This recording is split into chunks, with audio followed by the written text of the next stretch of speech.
Did you know that Sam Neill once directed a ski movie? Well, let's talk about it. I've seen things you people wouldn't believe. All those moments will be lost in time.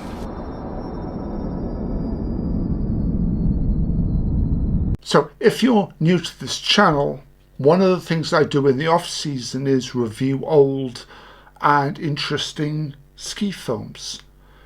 And in this case, it's because of a bit of sad news. New Zealand actor Sam Neill recently passed away after a fight with cancer. He was born in Ireland to a New Zealand father, moved to the southern island at the age of 7.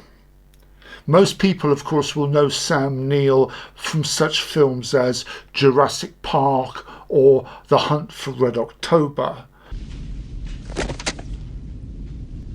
I would have liked to have seen Montana. Also, Dead Calm is a great thriller. And most recently on TV, you probably would have seen him in Peaky Blinders. I think all in all, I think if you look at IMDb, he's done about 150 pieces of work, which is amazing. However, back in 1977, Sam Neill directed a ski film for the New Zealand Tourist Board, and it was called Flare, a Ski Trip. Now, this is a relatively short film. It's about 20 minutes. Of course, it stars 7 skiers. The only one that is notable is an American called Gary Bingham, who was the archetypal ski bum, who, of course, lived in Chamonix, I think, for most of his life. It also stars John and Hula Irwin, no relation, Arthur and Lynn Clapp, Mike Ross, and Randy Wyman. So we start out at Mount Hutt, which had just opened. And of course, this whole film is ready to introduce us to freestyle skiing. And off the bat, we start with a great little bit of ballet. Again, if you didn't grow up around the 80s, when of course this was an Olympic sport, you might look at this and think it's a bit silly.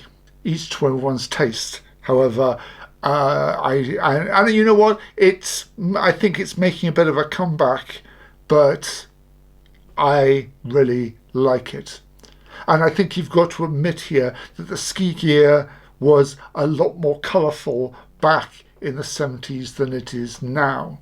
Anyway, we head off to Coronet Peak, which is just outside Queenstown, which, if you didn't know, in the 90s became the centre of extreme sports and bungee jumping and things like that.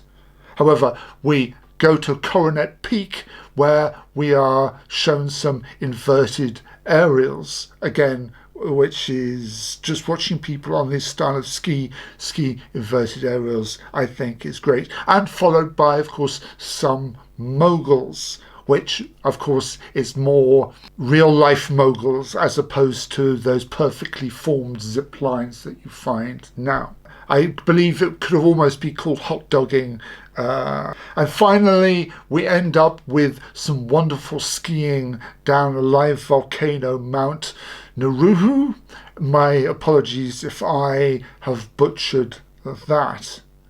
Now, as you know, I love these old films, which are shot in a completely different style, a more relaxed style to what modern films are. And it's great to see these old ski outfits, the ski boots, skis and bindings. I highly recommend everyone watch this fun little 20-minute film. The link is down in the description. If you have anything to add, please leave it in the comments down below. I think we might do a Gary Bingham film next. As always, if you have any recommendations, again, please let me know. And as always, subscribe, like, share, and I will see you all in the next ski review. Ciao.